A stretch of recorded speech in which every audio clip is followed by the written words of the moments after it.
Muy bien, saludos chicos. En esta oportunidad vamos a estar hablando un poquito de lo que sería la segunda clase con fines de su examen final.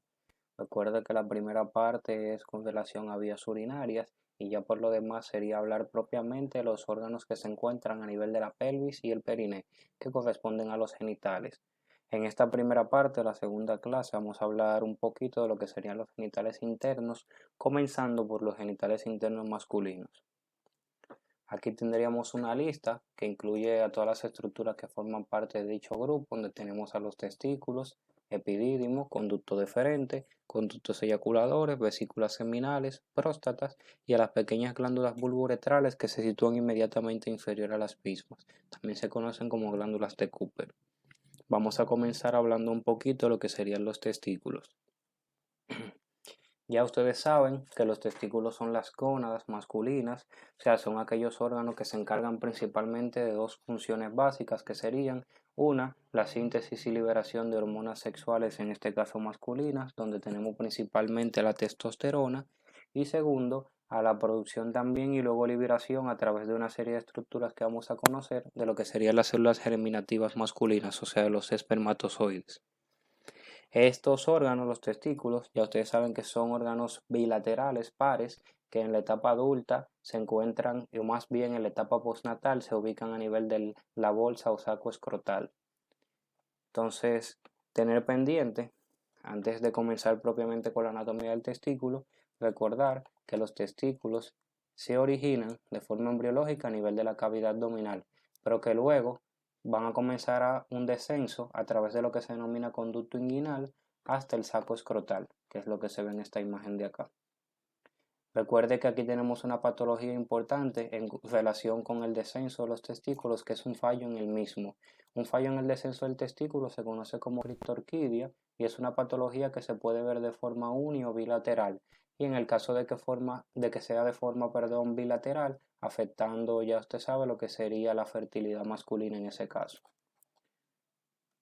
Si usted se fija en la imagen anterior, una de las principales relaciones de los testículos a nivel del saco escrotal es esa estructura que vamos a comentar luego de que es el epidídimo, se encuentra posterior al mismo. Bien, entonces aprovechando esta imagen, si usted se fija, por fuera el testículo que tiene una forma ovoide está cubierto por una serie de capas o láminas. Vamos a hacer una pequeña comparación acá. Si usted recuerda, por ejemplo, la pleura, la membrana serosa que tapiza los pulmones, que se divide en dos láminas u hojas, una visceral y una parietal. Lo mismo pasa acá. Esta membrana que cubre externamente el testículo, que proviene del peritoneo, a través de su trayecto por el conducto inguinal, se conoce como túnica vaginal. La túnica vaginal del testículo se divide en dos láminas, que al igual que lo mismo que pasa en la pleura, en el peritoneo, en el pericardio, aunque se divida, lo hacemos de forma descriptiva, no así de forma anatómica como tal.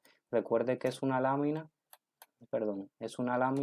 continua, no está segmentada, simplemente que hay una porción donde cambia de dirección y se refleja. ¿Cuáles son las hojas de la túnica vaginal? Lo mismo, tenemos una lámina parietal de la túnica vaginal, que es esta de acá, que estaría en contacto directo con la cara interna del escroto. Inmediatamente gira, se refleja y cubre íntimamente la superficie externa del testículo. A esta porción le vamos a llamar capa visceral de la túnica vaginal. Si usted retira en el testículo la túnica vaginal en su porción parietal y luego en su porción visceral, lo que queda cubriendo externamente el testículo que le dé ese aspecto fibroso y esa coloración se denomina túnica albugínea, que es esa estructura de acá. Importante, si usted se fija en esta imagen, la túnica albugínea se proyecta hacia adentro del testículo y va a segmentar su parénquima en una serie de pequeñas porciones que vamos a denominar lobulillos testiculares. ¿Cómo están formados los lobulillos testiculares? Y ahí pasamos a la siguiente imagen. Si usted se fija, cada lobulillo, lo de afuera gris sería la túnica albugínea, y estos serían los tabiques formados por túnica albugínea que segmentan el parénquima testicular. Cada uno de los lobulillos está formado por el empaquetamiento, o sea, el giro de unas estructuras sobre sí mismas que se denominan túbulos seminíferos. Este túbulo seminífero serían el parénquima testicular propiamente dicho, porque es donde se va a producir la síntesis y luego el transporte de los espermatozoides. Entonces, esto es importante porque, por ejemplo, en patologías donde se afecta los túbulos seminíferos, como es el caso del síndrome del Klinefelter, que es una alteración genética, hay una degeneración de los túbulos seminíferos, eso conlleva a que el paciente quede con una esterilidad, una incapacidad para la concepción, porque es aquí, a este nivel, donde se van a producir los espermatozoides, que como ya dijimos al principio, son las células germinativas. Bien, si usted se fija, cada uno de los lobulillos compuestos por túbulos seminíferos se van a unir, se van a aglomerar en lo que se denomina red testicular o red de testis, que se encuentra en una porción que está entre el testículo y el epidídimo, que se denomina mediastino testicular, que sería esta parte de acá. Luego de esa red testicular salen una serie de conductos que se denominan eferentes, que van a unirse con la estructura que mencionamos anteriormente, que es el epidídimo, que es esta de acá. Bien, vamos a pasar a la siguiente imagen. Si usted se fija, ya dijimos al principio que los testículos se ubican a nivel de la bolsa escrotal, que sería esta de acá. En esta imagen se ha hecho un corte sagital medio, donde se puede apreciar el testículo del lado derecho. Esta imagen me interesa simplemente para que usted vea que el escroto, que es una sola bolsa escrotal, se encuentra segmentada en el interior por un tabique, que es el tabique escrotal, es un engrosamiento facial, que lo divide en dos compartimentos, uno derecho, que es el que estamos viendo acá, y uno izquierdo, para separar un testículo del otro. Si usted se fija, los testículos se encuentran suspendidos a nivel del escroto por una estructura que ya comentamos para su segundo parcial, que es el cordón espermático, esta de acá. Bien, el cordón espermático fija y suspende los testículos en posición porque dentro de él se encuentran todas las estructuras que van o vienen del testículo hacia la cavidad abdominal, como por ejemplo aquí podemos apreciar el conducto deferente, la arteria testicular y el plexo venoso pampiniforme, que luego comentaremos también de forma detallada. Si usted se fija, el libro se lo menciona y también se ve muy bien en la imagen, de forma general siempre suele apreciarse que el testículo izquierdo está un poquito más descendido que el testículo derecho, mediante su cordón espermático. Bien.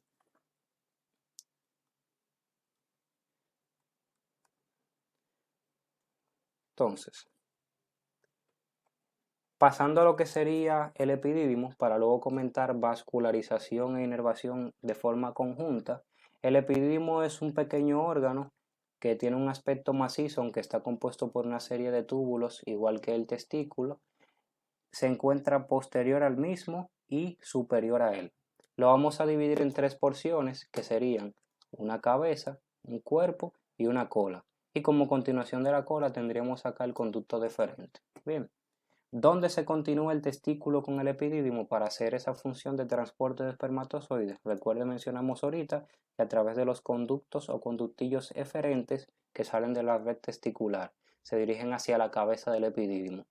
Esa cabeza del epidídimo luego se continúa con el cuerpo, que está compuesto principalmente por una estructura denominada sinusoide del epidídimo, que luego se va a estrechar y forma la cola. Bien, ese epidídimo, por su relación anatómica tan estrecha y funcional con el testículo, comparte todo: irrigación, drenaje venoso, inervación y linfático. Bien, por eso vamos a comentarlo todo de forma conjunta. ¿De dónde se origina la irrigación del testículo? Eso es un detalle importante y por eso me interesa mucho lo que comentamos en esta imagen, que es dónde se origina embriológicamente el testículo. Aunque se ubica a nivel del escroto, ya mencionamos que se originan en la cavidad abdominal, cercano a la región lumbar. Entonces, todo lo que va o viene desde el testículo va a terminar a ese nivel.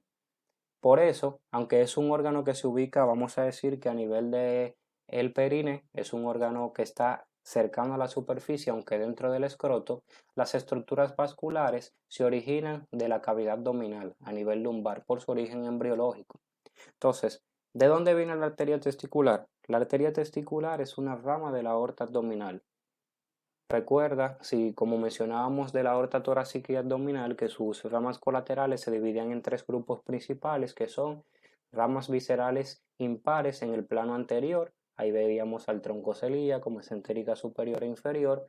Teníamos ramas viscerales pares, que ya usted conoció en el primer video, las arterias renales, Y tenemos también como ramas viscerales pares a las arterias testiculares. De forma general se denominan arterias gonadales, pero como estamos hablando específicamente de los genitales internos masculinos, son las arterias testiculares. Se originan a cada lado de la aorta abdominal, a nivel de la región lumbar.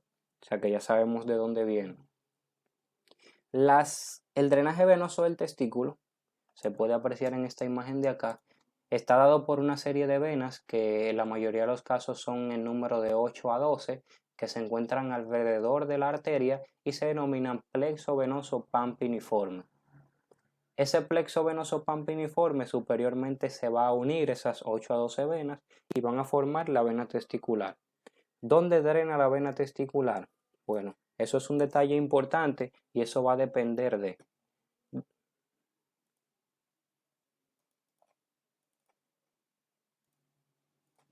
la vena testicular derecha, o sea, como continuación del plexo venoso pampiniforme, drena directamente en la vena cava inferior, mientras que la vena testicular izquierda, que sería también continuación del plexo venoso pampiniforme, pero de ese lado, drena a nivel de la vena renal.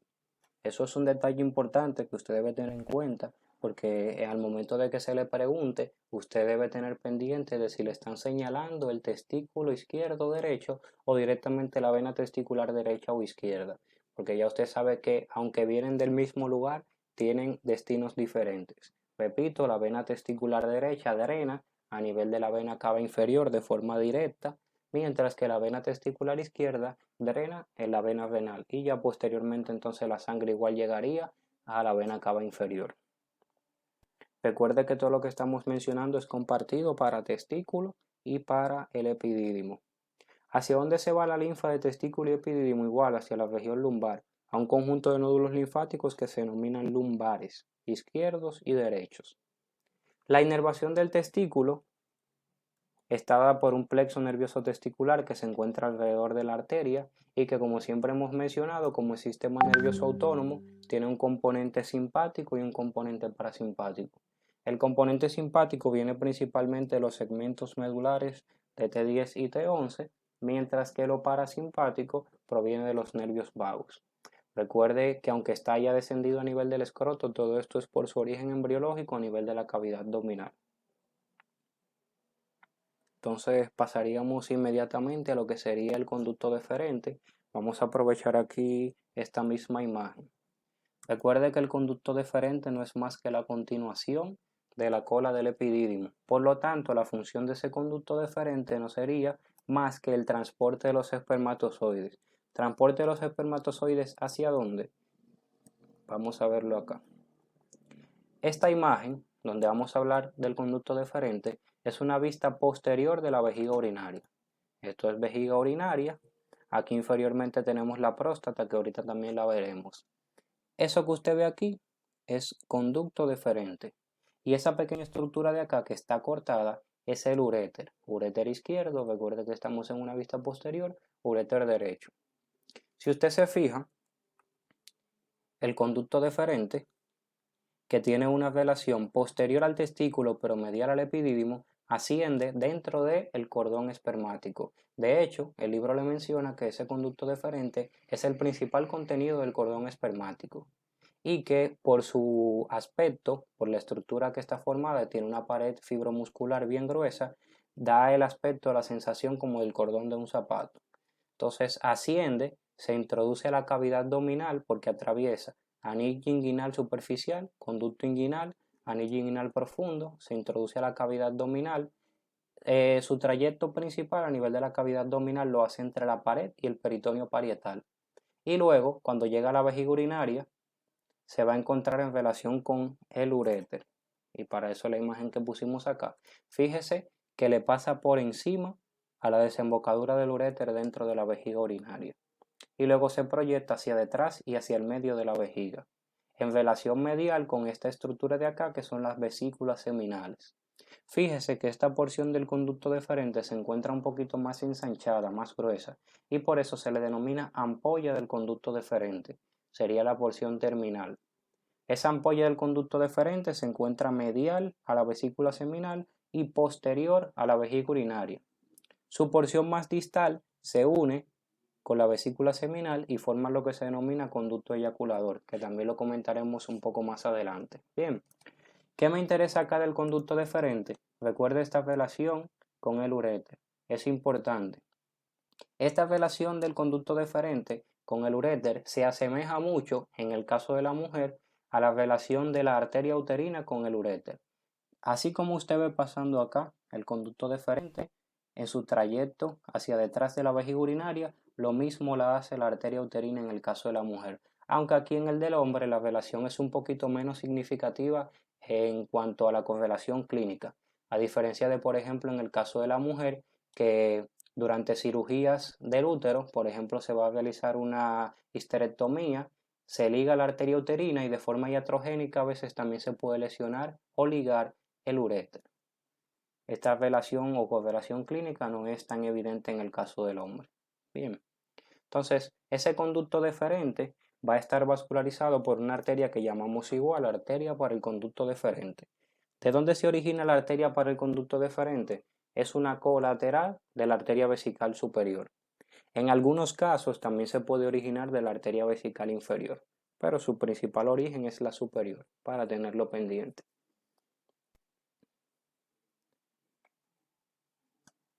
Aquí tenemos una pequeña correlación clínica. Si usted se fija, en esta imagen se ha cortado el conducto deferente. El corte quirúrgico del conducto deferente se conoce como deferentectomía, o también como al conducto deferente se le conoce como vasa deferente, también a la cirugía se le denomina vasectomía, que sería el nombre más utilizado. Si usted se fija, usted puede hacer una vasectomía o deferentectomía en todo el trayecto del conducto deferente, pero el abordaje quirúrgico más habitual es a nivel del escroto, a nivel escrotal. Esta cirugía es la que se utiliza de forma más común para el control de la fertilidad masculina. Usted liga, corta el conducto deferente, entonces los espermatozoides que se producen y luego son enviados a través del epidídimo no pueden pasar. O sea que el semen que produce ese hombre solamente tiene como contenido el líquido prostático, que vendría de acá, y el líquido seminal, que vendría de acá, pero carente de espermatozoides. Por lo tanto, ese paciente quedaría infértil. Entonces, hablemos un poquito de las vesículas seminales. Las vesículas seminales, que son estas estructuras de acá, aquí coloreadas de verde, un pequeño detalle primero sería que aunque su nombre diga vesícula, recuerde que el término vesícula se utiliza para aquellas estructuras que funcionan almacenando algo. Estas vesículas seminales, más que vesículas, serían glándulas seminales, porque se encargan de la producción y liberación de un líquido seminal. Ese líquido seminal forma parte activa del semen, es un líquido alcalino con alto contenido de fructosa que se encarga de brindar energía a los espermatozoides, además de que también posee un líquido que es coagulante. Estas vesículas seminales tienen una longitud aproximada de 5 centímetros y lo más relevante aquí en cuanto a cuestiones anatómicas serían las relaciones de la misma y su ubicación. Con esta imagen es de fácil comprensión, si usted se fija, las vesículas seminales se encuentran detrás de la cara posterior de la vejiga urinaria y delante de la cara anterior del tercio medio del recto. También se encontraría superior a la parte posterior de la próstata e inferior al tabique peritoneal que se encuentra entre el recto y la vejiga urinaria, que denominábamos tabique o fondo de saco recto vesical, que sería este espacio de acá. Bien, entonces estas vesículas seminales ya mencionamos su función, mencionamos sus principales relaciones. Tener pendiente lo que habíamos visto en esta imagen, que esas vesículas seminales posteriormente se unían con la parte distal del conducto deferente para dar origen a lo que se denomina conducto eyaculador. Entonces en este punto se va a mezclar el contenido del conducto deferente, que son los espermatozoides, y el contenido de las glándulas o vesículas seminales, que sería el líquido seminal. ¿Quién se encarga de vascularizar a las vesículas seminales? Aquí volvemos a las relaciones anatómicas. Si nos vamos por lógica en cuanto a relaciones anatómicas, es una estructura que se encuentra entre dos órganos de importancia, que son la vejiga urinaria y el recto en su cara anterior. Entonces, se encarga de vascularizar a la vesícula seminal dos arterias. La arteria vesical inferior, que vasculariza esta porción de la vejiga urinaria y por lo tanto a este órgano que está en relación, vesículas seminales, y la arteria rectal media, que estaría acá, vascularizando el tercio medio del recto. Bien, recuerde que esa arteria rectal media es una colateral también de la arteria vesical inferior. Un detalle importante, recuerde el desglose del contenido arterial de la pelvis. Casi todos los órganos que se encuentran dentro de la cavidad pélvica, o básicamente casi todos los genitales, están vascularizados por ramas que vienen de forma directa o indirecta a nivel de la arteria ilíaca interna, que es la arteria principal que se encuentra a nivel de la cavidad pélvica. El drenaje venoso de estas vesículas seminales igual se iría a través de las dos venas homólogas, vesical inferior y vena rectal media. Un detalle, ahora que mencionamos drenaje venoso, que no mencionamos el drenaje venoso del conducto deferente.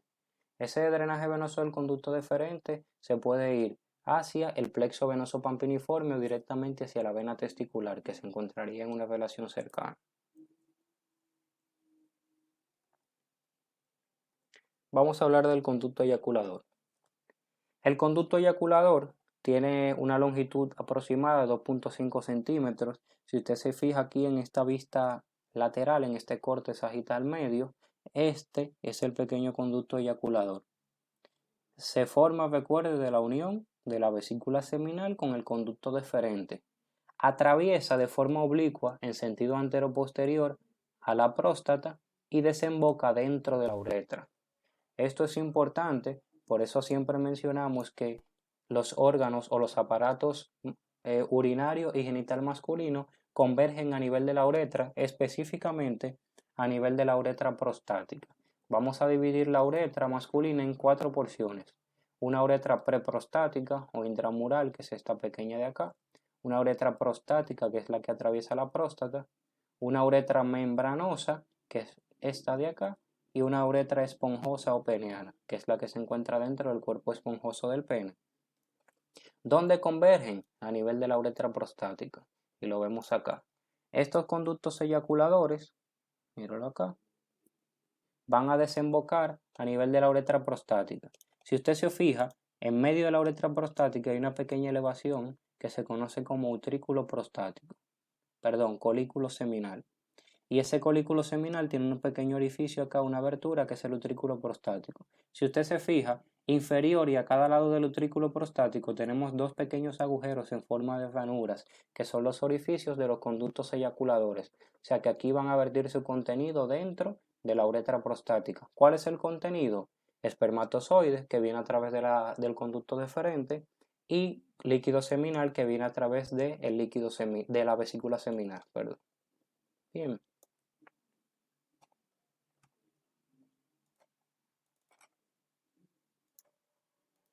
Bien, entonces la vascularización de ese conducto deferente proviene principalmente de ramas que nacen de la arteria vesical superior. En muchos casos también puede venir de ramas que nacen con frecuencia de la arteria vesical inferior. Entonces, hablemos un poquito de lo que sería la próstata. La próstata es la glándula del aparato reproductor masculino anexa de mayor tamaño. Tiene unas dimensiones aproximadas de 3 centímetros de largo, 4 centímetros de ancho y 2 centímetros de grosor en sentido antero-posterior. Tiene forma de nuez y se encuentra inferior a la vejiga urinaria, como vimos en estas imágenes de acá. Bien, entonces podemos describir una serie de relaciones a nivel de la próstata, cuyas principales serían: la base de la próstata se ubica superior, o sea que es una estructura de base superior y vértice apuntando hacia debajo. La base de la próstata se encuentra en relación con el cuello de la vejiga urinaria, que es esta de acá. Una relación importante que luego volveremos a retomar. El vértice, que es esto, se orienta hacia debajo, en relación con unas pequeñas glándulas que mencionamos al principio, que son las bulbouretrales, estas de acá, y en relación con el esfínter externo de la uretra. En sus paredes anterolaterales, que serían estas de acá, se encuentra en relación con un músculo que forma parte del diafragma pélvico, que es el elevador del ano. Detrás, la próstata se relaciona con la ampolla del recto, otra relación importante que también mencionaremos de nuevo. Y en su parte anterior se encuentra separado de la sínfisis del pubis por un pequeño espacio lleno de tejido adiposo que se denomina espacio retropúbico o prevesical. Importante que dentro de ese espacio aquí vamos a encontrar, en este caso del hombre, un pliegue, un engrosamiento facial que une la sínfisis del pubis a la cara anterior de la próstata y forma parte de las estructuras que fijan a la vejiga urinaria. Se denomina ligamento puboprostático. Entonces, la próstata la vamos a dividir de forma descriptiva, básicamente en lo que serían dos porciones. Un istmo de la próstata, que anteriormente se solía conocer como lóbulo anterior, que está compuesto principalmente por tejido fibromuscular. Tener pendiente que la próstata se compone de dos tipos de tejido: tejido fibromuscular, que forma un tercio del contenido total, y tejido glandular, que forma los otros 2/3 restantes. El istmo, que sería el lóbulo anterior, esta parte de acá, está formado principalmente por tejido fibromuscular. Y lo demás, que lo vamos a dividir ahí en dos lóbulos, un lóbulo derecho y un lóbulo izquierdo de la próstata, están compuestos principalmente por tejido glandular, que es donde tiene como función la función propia de la próstata, que es la producción y luego expulsión o liberación del líquido prostático. El líquido prostático forma el 20% del contenido del semen en total y tiene como principal papel la activación de los espermatozoides en el mismo. Entonces, importante que usted sepa que la próstata posee en su parénquima alrededor de 20 a 30 conductillos prostáticos. Estos conductillos prostáticos vierten el contenido ¿dónde? De nuevo volvemos a la uretra prostática. Recuerde que habíamos dicho que esta pequeña elevación es el colículo seminal, que en medio de ese colículo seminal tiene el utrículo prostático y que debajo y a cada lado del utrículo están los orificios de los conductos eyaculadores. Si usted se fija, a cada lado del colículo seminal hay una especie de prolongaciones o de caminos, vamos a decir así, que se conocen como senos prostáticos, hundimientos, depresiones. Esos senos prostáticos, si usted se fija muy bien, tienen una serie de agujeros que le dan un aspecto como similar a la lámina cribosa. Esos pequeños agujeritos son los orificios de los conductos prostáticos. Dijimos que la próstata tiene de 20 a 30 conductillos y cada uno de esos conductillos drena de forma individual a nivel de los senos prostáticos. O sea que ya vimos que aquí en la uretra prostática desemboca el contenido de la próstata, que es el líquido prostático, y el contenido de los conductos eyaculadores, que es espermatozoides y líquido seminal. O sea que donde se forma el semen es aquí a nivel de la uretra prostática, porque el contenido del semen son esas tres sustancias: líquido prostático, espermatozoides y líquido seminal. Recuerde que el 20% del semen es líquido prostático, cuya principal función es la activación de los espermatozoides. Bien, entonces tener pendiente la vascularización de la próstata, que está dada por las arterias prostáticas, que son fundamentalmente ramas de la arteria ilíaca interna. Específicamente provienen en la mayoría de los casos de la arteria vesical inferior. Recuerde que una de las principales relaciones de la próstata es el cuello de la vejiga urinaria, o sea, está debajo de la vejiga. La arteria que se encuentra por ahí es la arteria vesical inferior. El drenaje venoso se hace a través de un plexo venoso prostático que se encuentra alrededor de la base, se encuentra alrededor de la base y de las porciones laterales de la próstata, y este plexo venoso, que se encuentra dentro de su cápsula fibrosa, drena en las venas ilíacas internas.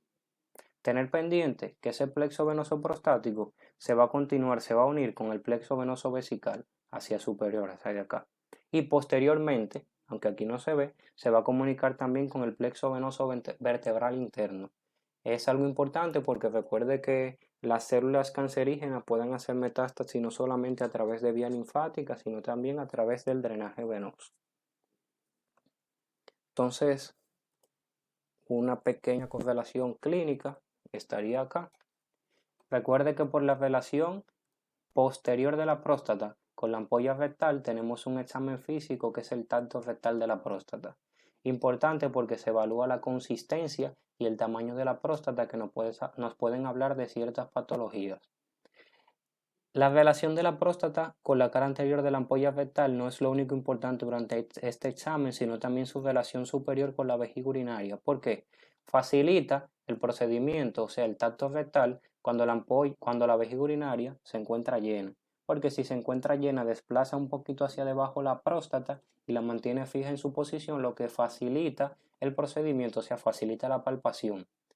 Cuando hablamos de consistencia y de tamaño, tener pendiente una patología que es frecuente en los pacientes adultos mayores, porque con la edad el tamaño de la próstata suele aumentar, en lo que se denomina hipertrofia prostática benigna. Bien.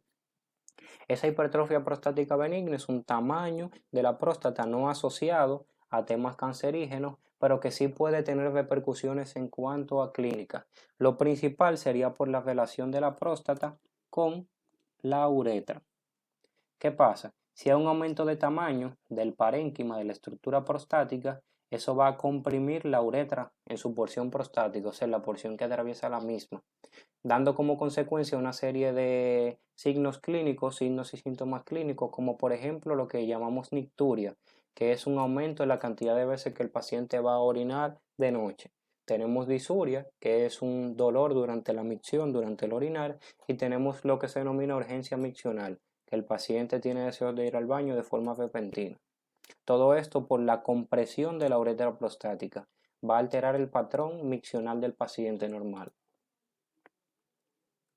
Entonces, por último, tenemos a las pequeñas glándulas bulbouretrales o glándulas de Cooper, que son estas de acá. Son estructuras pares bilaterales, como su nombre lo dice, glándulas se encargan de la secreción y liberación de un líquido, que en este caso es un líquido lubricante, que se libera durante la excitación sexual. Importante con relación a las glándulas bulbouretrales sería dos cosas, principalmente su ubicación, que es justo debajo de la próstata, o sea que se encuentran en relación con su vértice, inmersas dentro del esfínter externo de la uretra. Y lo otro es dónde desembocan. En esta imagen, estas serían las glándulas bulbouretrales. Fíjese que están inmersas en el esfínter externo de la uretra. Ahora, si usted se fija bien, están a cada lado de qué porción de la uretra. Esta sería uretra membranosa. Recuerde, uretra preprostática, uretra prostática, uretra membranosa y uretra esponjosa. Las glándulas bulbouretrales se encuentran a los lados de la uretra membranosa, pero su pequeño conductillo desemboca dentro de la uretra esponjosa. Eso es un detalle que debe tener ahí a consideración. Bien, eso sería lo principal, lo más importante con relación a los genitales internos masculinos.